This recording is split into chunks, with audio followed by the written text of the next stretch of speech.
Another D class, huh? Okay, well, here's how this is going to go. I will be teaching you about every SCP in numerical order, starting with SCP-002.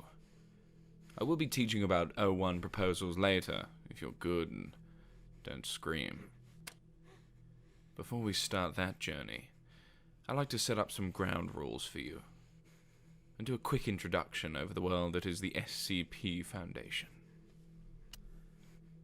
Firstly, the doors are locked and you cannot leave. No one can hear you, and you're here with me until I'm done. Every seminar will contain one SCP along with all the information about it, meaning you could get lucky and only need to be here for a couple of minutes. Or you could be here for a little bit longer. I will not be going over any personnel tales. We're strictly on anomalous SCP business only here, especially after what happened last time. All of these seminars will also be filmed for our glorious foundation. I'm sure so they can just when I'm done. Now with all of that out of the way, welcome to the SCP Foundation's Anomalous Learning Seminar. I will be your guide. The SCP Foundation, meaning Secure, Contain, Protect, is a scientific and military organization that seeks to protect humanity and the status quo by locating and containing anomalies, objects, life forms, events, locations, concepts, creations, and phenomena that, in one way or another, violate natural law. If you want to believe that. But really, there. Each SCP is given a unique serial number, meaning that when you search for them on the database, you can search for the SCP via their designated number, instead of their name or anything else they go by. The SCP files are also separated into a series, each of them holding roughly 1,000 SCP files. There's also a record of separate stories and tests pertaining to specific SCPs that are housed in a different section of the database. Now we go over the basic format of an SCP file, and it is structured somewhat like this. To begin with, we have the item number, which is the SCP followed by their designated number. Underneath that is the class of the SCP. It is then given a category name, which is something we will touch upon later. Following that are special containment procedures. This is a detailed summary of all specific means needed to make sure that the anomaly is safely contained. After that is the description, a technically written documentation of all things that the anomaly is, does, and can do. Finally, we have supplements. This is an optional additional file added onto the end of the base document containing things such as addendums.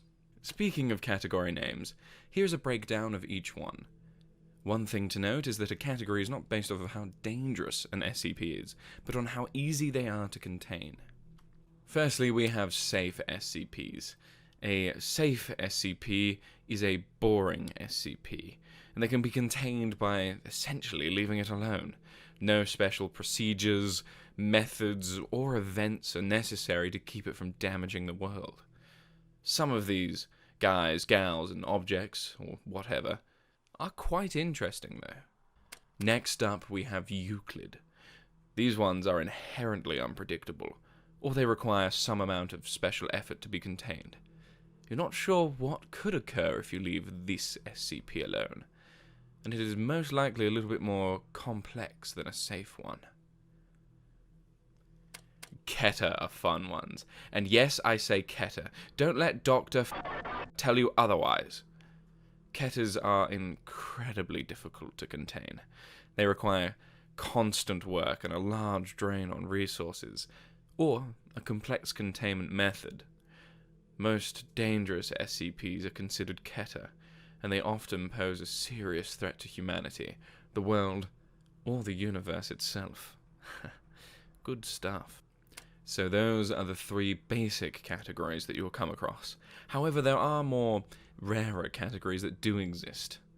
Here they are, and they're some of the fun ones. Thaumiel SCPs are SCPs used to contain other SCPs. For example, think of a room that can only be entered and never exited. And you have one powerful SCP that you don't want to get out. Place them in the room and wham bomb, thank you mom. A neutralized SCP is an SCP that is no longer anomalous, either through being accidentally or purposely destroyed or disabled. If that happens, an addendum is written for the SCP on the main file, and its category is changed to neutralized. Apollyon class SCPs are anomalies that cannot be contained, are expected to breach containment imminently, or some other similar scenario. Basically, these SCPs are normally the worst headache for the Foundation. Archon class SCPs are anomalies that could theoretically be contained, but are best left uncontained for some reason. Explained SCPs are commonly articles about anomalies that are completely and fully understood, to the point where their effects are now explainable by mainstream science, or phenomena that have been debunked or falsely mistaken for an anomaly. Now, there are other classifications, however, I will explain those when they come up in future seminars. Every time they do, I will make sure to point that out. Three final phrases you should know are K-class scenario, which basically means an apocalyptic scenario; amnestic, which is a drug often used by the Foundation to cause amnesia-like effects to remove a certain amount of time from a personnel's memory; and redacted, which is when the Foundation wish to remove content they don't want people to know about.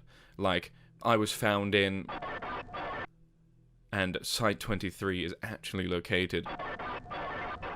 Stop giving away classified information. Why does it matter? You're just gonna kill this guy when we're done and redact anything you don't like. Oh, calm down, calm down. You knew this was probably the end. Hey, you might get lucky. Maybe they'll just use those amnestics we just ironically learnt about. Maybe. Anyway, there are plenty of other small things I could teach you. However, I seem to have lost your attention.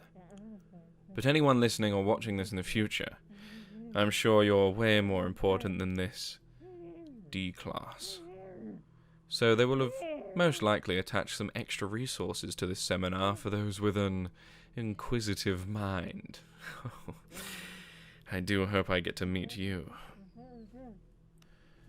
Okay, I want to go back. I'm terminating this. Whatever this is. You don't get to do that. Well, I can't keep going if there's no one to talk to.